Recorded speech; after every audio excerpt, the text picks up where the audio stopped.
Hello and welcome to the News9 Plus show on the world's first news and current affairs OTT platform, News9 Plus. This is India's highest fighter airfield. It's fully ready for operations, and News9 Plus is the first to bring you exclusive visuals and a report from ground zero of Mudh-Nyoma Airfield in eastern Ladakh. To give you an idea how high this airfield is, Mount Everest is at 29,000 feet. And Mudh-Nyoma fighter airfield is 13,700 feet. The airfield is 3 kilometers long. It will allow the Indian military to be resupplied along the line of actual control with China. But how will it exactly help India checkmate China all along the line of actual control? Joining me to discuss this are Air Marshal Deeptendu Chaudhary, former fighter pilot and military analyst, Lieutenant General Rajiv Chaudhary, former Director General, Border Roads Organization, and in the studio I have with me my colleague Nivriti Mohan, who's returned with these amazing visuals of the just completed Mudh-Nyoma fighter airfield. But first, let's look at the exclusive footage of what a landing and takeoff on one of the world's highest fighter airfields will look like.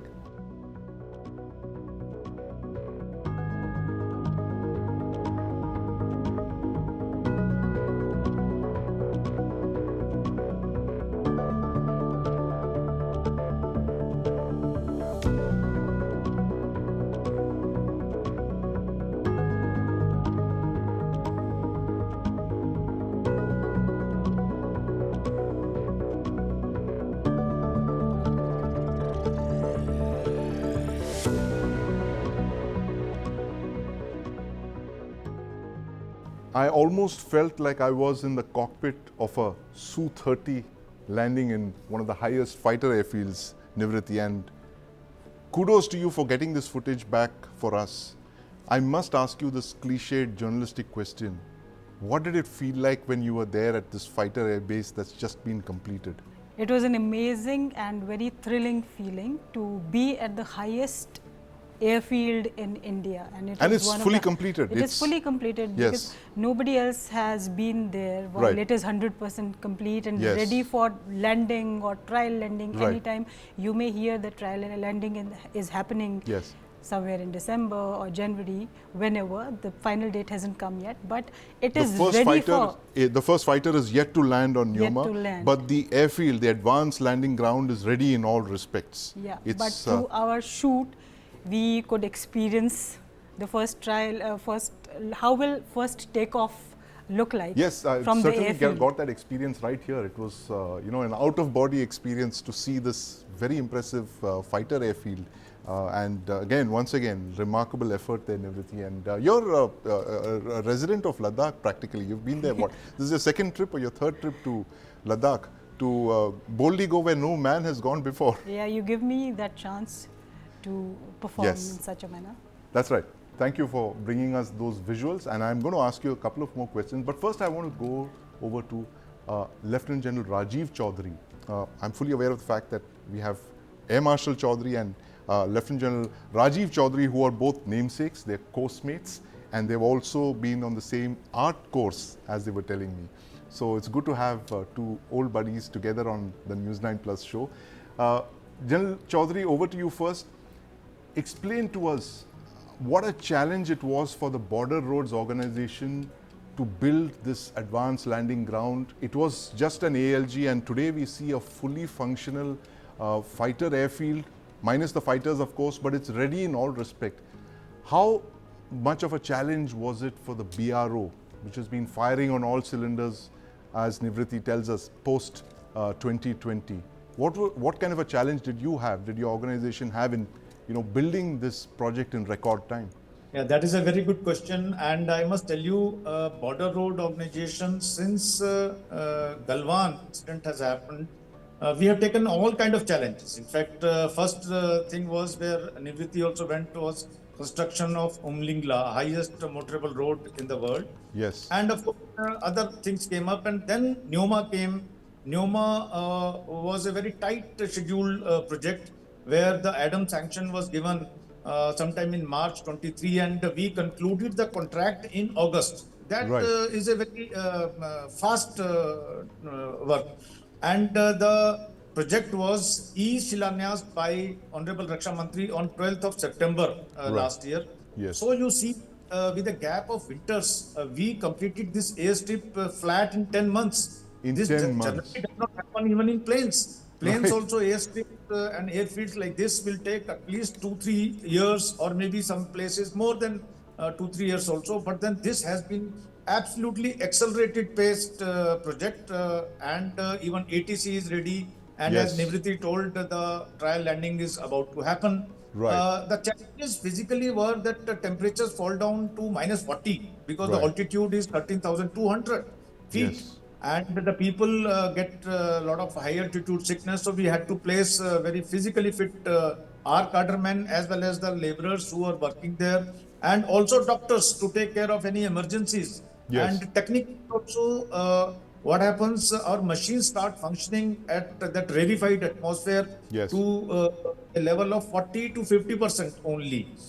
And you will be amazed to understand that every day we were consuming approximately 14,000 cement bags for construction of this airstrip. Right. So in essence, 6 lakh bags were consumed for construction of this airstrip, which had to be transported from the planes. Right. And that full planning was quite a exercise where we had to not only cement and other raw material Yes. brought. So it was a challenging task, a time-bound task, which has been done very efficiently under the leadership of Colonel Doming, who Yes. is the task force commander at Hanle, who is looking after Umlingla CDFD road as well as Yes. Likaru Migla Fukche road also. So Right. all these challenges were seen before, and we had chalked out all the solutions. So nothing gets delayed. Yes, nothing gets delayed indeed. Thanks, General Chaudhary, for putting that in perspective. And Nivriti, Nari Shakti has completed this airfield in record time, 10 months. Colonel Doming, whom we've been following very closely, her work with the BRO, exceptional work, and full marks to you as well. You've been traveling quite often to the LAC and bringing us live visuals of these projects there. But it's, as General Chaudhary mentioned, 6 lakh bags of cement and an airfield that was completed in record time. So the visuals that you're seeing, I must tell you, these are the first visuals of the completed Nyoma advanced landing ground. It's the first, we are the first news platform to bring you these visuals live from the LAC. This is something that has not been seen on Indian television before. And once again, Nivriti, great job, great visuals. But I must move on to Air Marshal Chaudhary about the importance of the Nyoma advanced landing ground. Air Marshal Chaudhary, how does this alter the balance on the LAC? Nivriti's had a first-hand exposure, and Yes. forget about where no man normally goes, but I think she's the first woman who's probably gone there in this Yes. manner.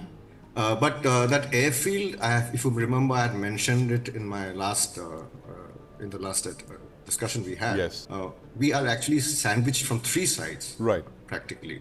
Yes. By Pakistan and China. Yes. Pakistan on the west, north and east, we have China.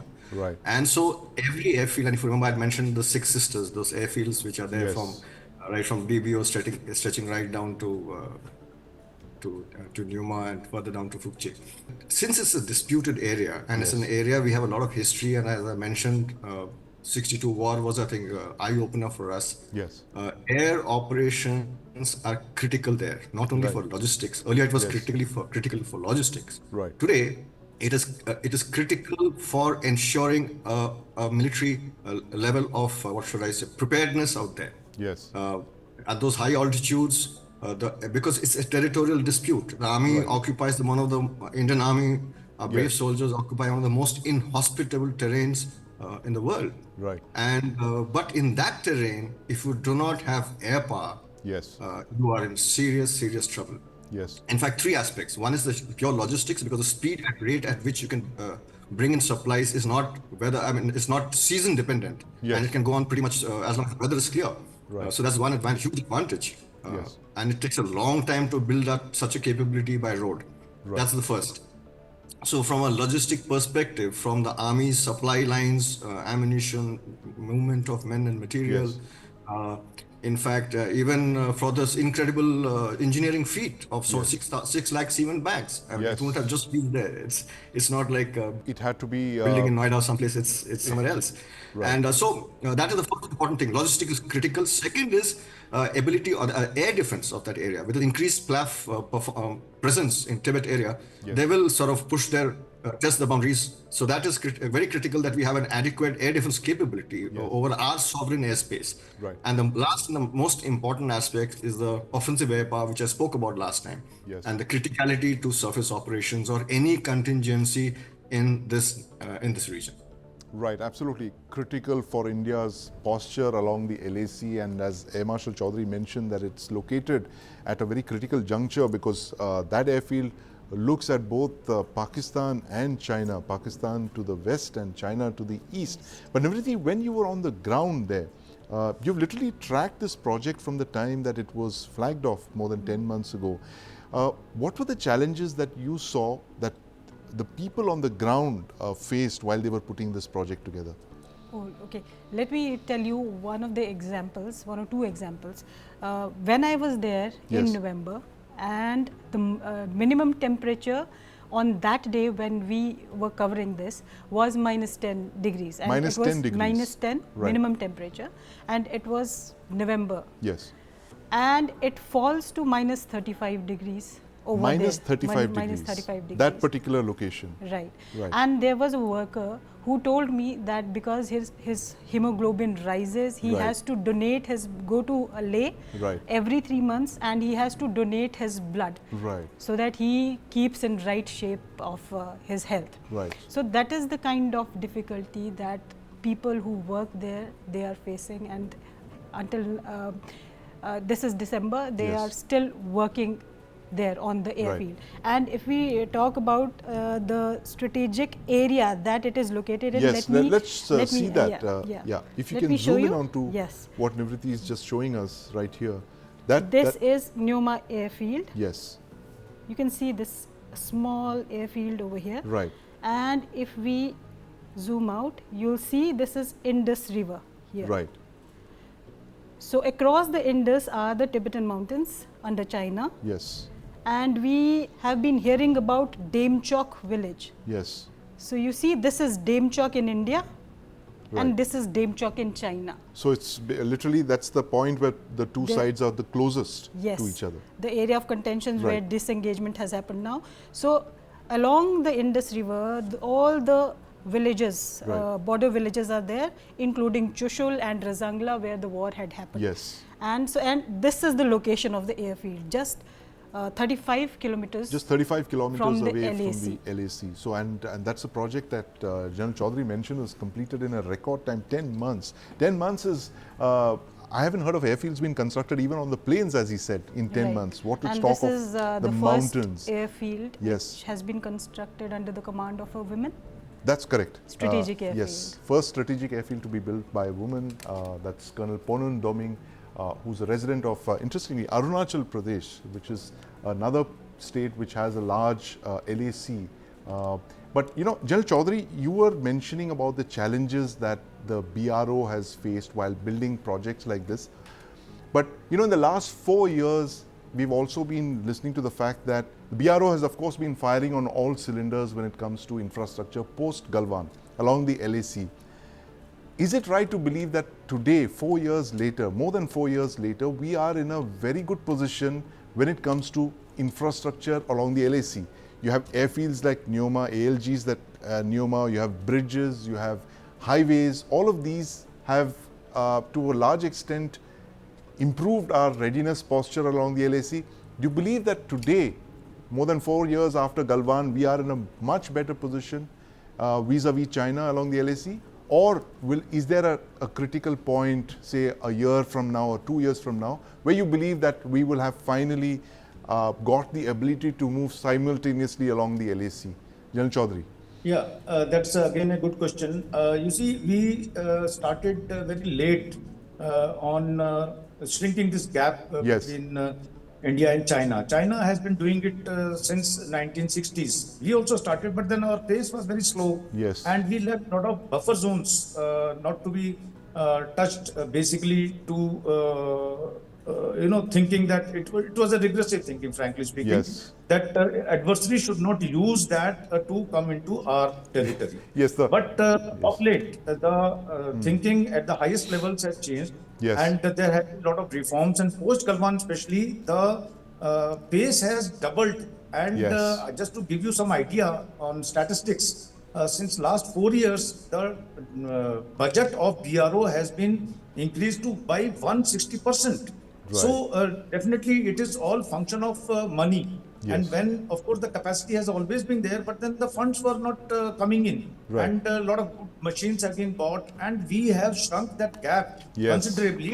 Today, Yes. we are sitting all along the LAC from eastern Ladakh to central sector in Uttarakhand and Yes. Himachal Pradesh, and to eastern sector, as you just mentioned, Arunachal and Sikkim. Yes. So we are just bang on the LAC, and that I will, if I make a statement like that, that infrastructure accelerated pace has also contributed a lot in this road to Kazan agreement, Yes. which has happened very recently on 23rd October. Yes. Infrastructure has really given a shake up to China, Yes. that our forces, our complete security matrix has moved up, Yes.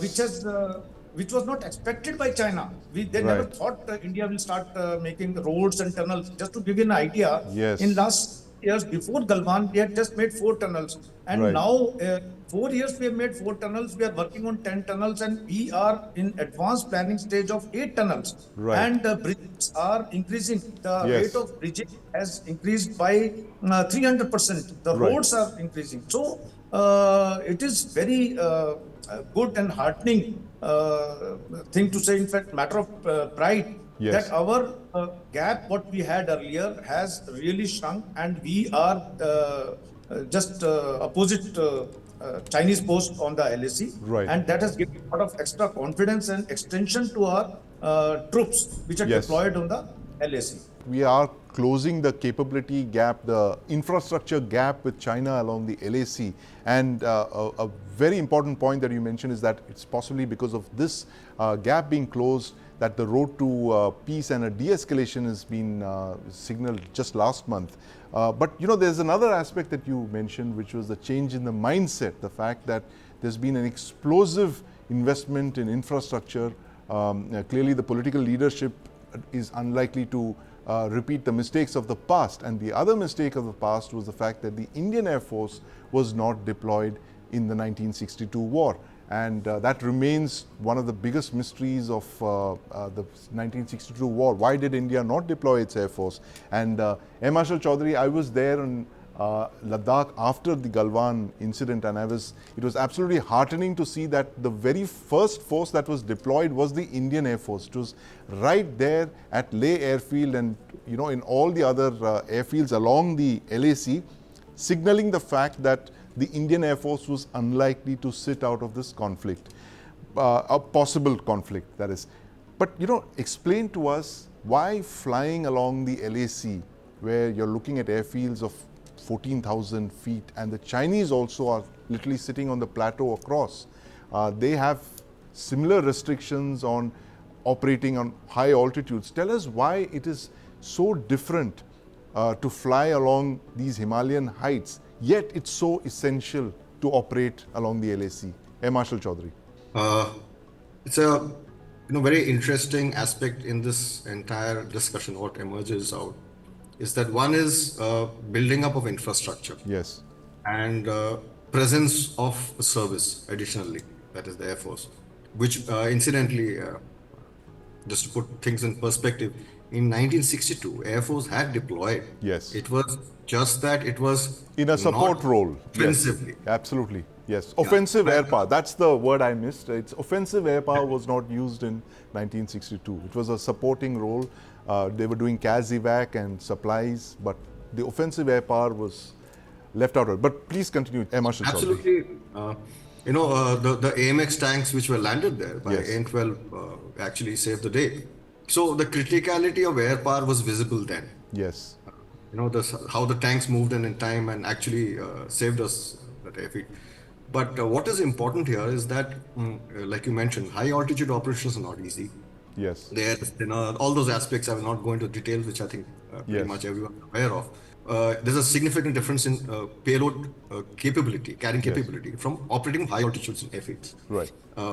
So when you have a high altitude airfield along the borders, in Tibet, the two critical airfields opposite the area are Hotan and Gargungsa. Yes. And if you take into consideration Skardu, which is just north of Srinagar and the Kashmir Valley, Yes.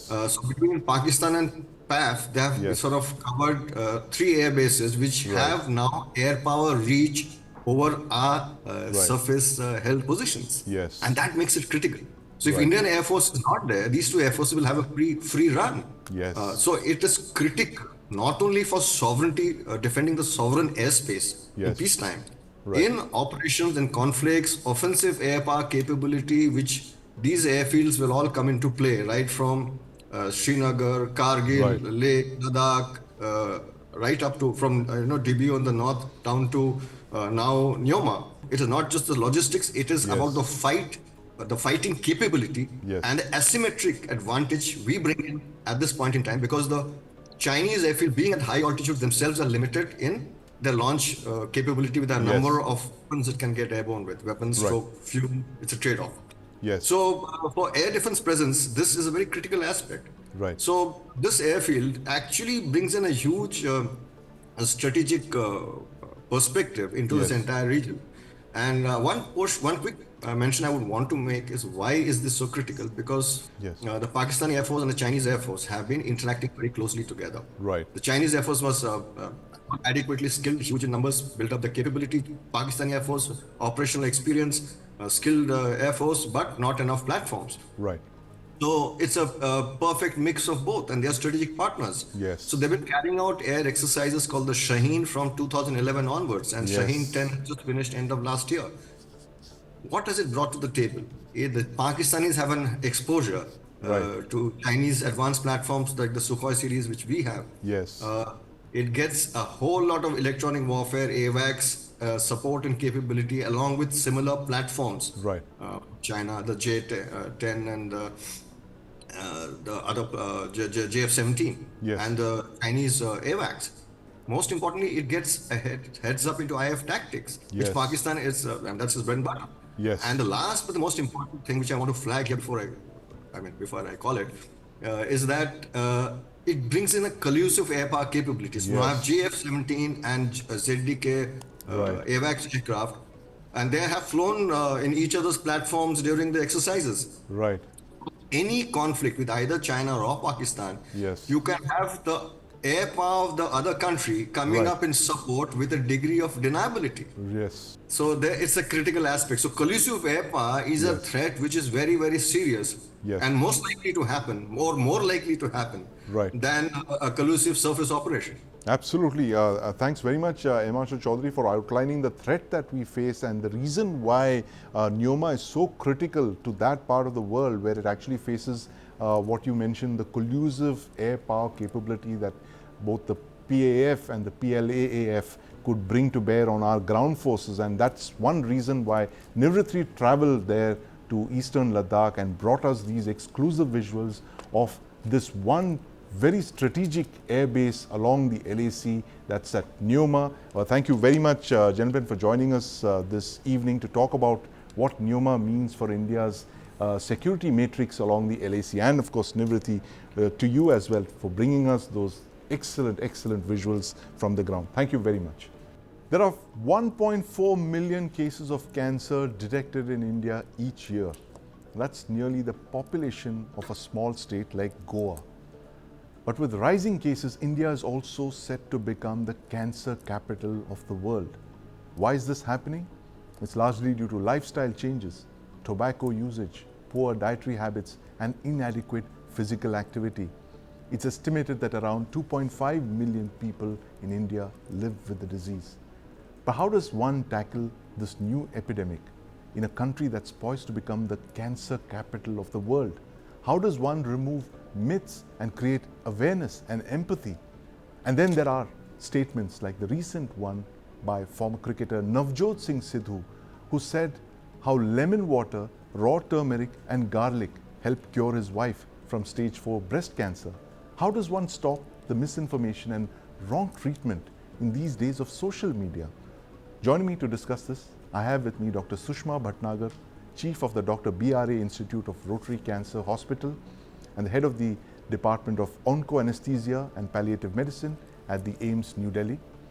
Dr. Shelly Batra, who's CEO, Every Infant Matters, and the Head of the Department of Obstetrics and Gynecology at the Batra Hospital. And in the studio, I have with me my colleague, Lakshna Gulati. Lakshna, over to you first. You just put together this documentary on cancer. Tell us the kind of damage that Navjot Singh Sidhu's statement that his wife had recovered from stage 4 cancer. What kind of damage has it done to the cause of cancer awareness? Do people believe that that's the truth? Because a number of cancer hospitals have come out with statements condemning his miracle cure. Okay, so to put things in perspective, we are a nation of over 1 billion people. Yes. India is said to be the cancer capital of the world, right? And then we have, and cancer is something that can affect anybody. Yes. That's what the doctors told me. Right. Right? So now when you have a person who's he's a public figure. Yes. He's in a position where he's got over 1 million followers on Yes. YouTube, on Instagram, and he's in a position where he can influence people. Right. Right? When there's already probably not that much awareness, Yes. there is a lot of stigma, there is a lot of taboo.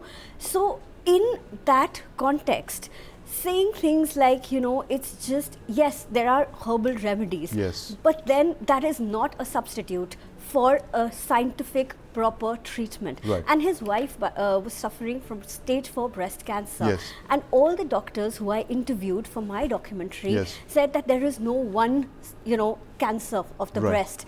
There are over 100 breast cancers. Yes. And it's very specific to the individual. Some are hormone based, Yes. some are not hormone based. Right. There are aggressive type of breast cancers. So it depends on a person's molecular biology. Yes. That's why they do biopsies, Right. right? So in a context like that, a statement like this is not only damaging, Yes. it takes back cancer awareness programs decades. Dr. Batra, we've all seen that statement by Navjot Singh Sidhu on social media. It was trending and it was a subject of much debate a few days back. How has this really damaged the cause of cancer awareness in India? Because we're hearing instances of people going up to doctors and asking them, can I use a similar cure for, stage 4 cancer, turmeric and hot water? Very good question. Thank you for that. Let me begin by saying that the word cancer itself is cataclysmic. Anyone who even talks about cancer has a lot of fear. There's a lot of trepidation in the heart. And I've been in practice for more than 4 decades. I've seen so many people coming to me with, say, small breast lumps. Yes. And the big fear is, oh, is it cancer? Right. Doctor, what can I do about it? So I feel that all of us, we have a responsibility to the nation, to the public, you as media persons, Yes. me as a doctor, and our responsibility is to guide them on the right path. Right. What is cancer? How to prevent cancer? And let us focus on these 2 aspects fully. So what I have done always is to talk about cancer in a very non-judgmental manner. Right. And I have always told people, I've always told women that, see, you are women. Yes. If you are afraid of cancer, maybe one should not be afraid, but maybe there is something good there. If you are afraid of cancer, let us find ways and means of preventing cancer. Yes. Let us be positive about it. Now, the challenge we are facing these days is of many things. You've rightly talked of sedentary lifestyle, obesity. All these lead to cancers, like cancers of the breast, the uterus, the ovary. Yes. And there's one more thing I want to add here. Late marriages, delay in lactation, these have also been held to be responsible to some extent. So Right. now, this is what life is all about. Right. Women are going to get married late. They are going to take up jobs. Yes. We cannot stop that. We are going to be sedentary in most of our times, but if someone is there, someone from the media, some celebrity can say, okay, get up, move, Yes. walk, 6,000 steps a day. Right. When you're talking to your friends, pick up the phone and walk. And just cut down on the junk food. Yes. Eat healthy and do your breast self-examination. Do your annual checkup. I think these little messages will go a long way in timely detection. Yes. Many cancers are all about timely detection. Right. Prevention itself is linked to timely detection. Prevention is breast cancer, yes, if it of comes, the course. patient comes late, you can do Yes. nothing. Right. Dr. Bhatnagar, this, we are also seeing a lot of people, apart from the self-help ideas that we were just talking about, social media celebrities, influencers putting out what they believe are cancer cures. Is there a larger challenge when it comes to looking at the disease, where we are talking of, social taboos attached to cancer patients? Is that also a big issue for you? So I think it's a very good question. Regarding the social taboo, I want to start from right from the beginning. The biggest challenge in our country is most of our patients present in advanced stage. Yes. And when we ask them why they are in advanced stage, so there is a lack of knowledge and lack of understanding at all the levels. Right. First, if it is a stigma that most of the time female, they keep hiding if there is a lump in the breast, or if Yes. they are having excessive discharge per vagina, they keep hiding. This is one of the stigma, and they don't want to share with their family members. And finally, when they present in a very, very advanced stage. But Right. it is not only those females, those who are finding it a stigma and they are not disclosing, but there are many steps, like when they are going to the primary healthcare physician, or when they Yes. are going to any PHC or CSC or district doctors, Yes. they are also dealing. There is a lack of knowledge and lack of understanding at their level also. Most of the time, when especially carcinoma breast patient, when we see that they come with incomplete surgery. Right. Sometimes we find that they have not sent for histopathology examination. They just remove the lump, but they have not sent it for histopathology examination. So all these means, like, we have to improve this knowledge right from the beginning. And Yes. according to me, this knowledge should be increased from the school level. I think if we will start the understanding of prevention knowledge right from the schooling level. Yes. This will go a long way. Means, like, as every school child will understand that what is the importance of preventing breast cancer, what is the importance, because these are the two important cancer amongst female, breast cancer and cervical cancer, which Absolutely. can be completely curable. Similarly, for cervical cancer, if we will improve this knowledge that less than 14 years of age, all the girls should go for vaccination. Now, vaccination, even if it is free of cost available, people are not still understanding the Yes. importance of it. So right from the school level, college level, means, like, we have to improve Awareness the needs to be, absolutely, awareness needs to be And inculcated, also, Lakshana, yes. So I asked this question to the doctors, Yes. why is it that there is so much stigma attached to it, Yes, right? and So- is that also connected with the late detection of the cases? The thing was that earlier we didn't have that many treatment options. There Right. was not, there were not too many good options available. Treatment was very expensive. There were not so many options Yes. available, and there was because people were coming later. Yes. There was a lot of disfigurement. There was a lot of Right. all of that. I mean, that contributes to a lot of fear, Yes. right? That if oh my God, I'm going to lose my hair. Oh my God, Right. I'm going to, this is going to leave a physical scar on me, right? But now, and this is why awareness, it's a very human instinct. Yes. You fear the unknown, Yes. right? So Of which course. is why awareness drives at school levels, at college levels are important. Right. Because now you know that treatment is not that expensive. Even Right. if treatment is expensive, there are other good financially viable options available. Right. Second, it doesn't. So, for example, if there is a breast cancer which is detected at a very, very early Yes, stage, yes. that's what the doctors told me, that you just go in for a surgery. You Yes. probably don't even require So chemotherapy it's or radiation. it's really important, Lakshana, what you're So- saying is that you need to demystify the whole cancer Exactly. thing and treat it like any other disease And it's a very not human thing, right? Yes. That, oh my God, कैसे हो गया? Right, क्यों हो right. गया? It's So death. we need to Cancer equals normalize death. it, Yes, right? normalizing it And is important. Exactly, and we need to not make the cancer patient feel like a pariah, Yes. right? Because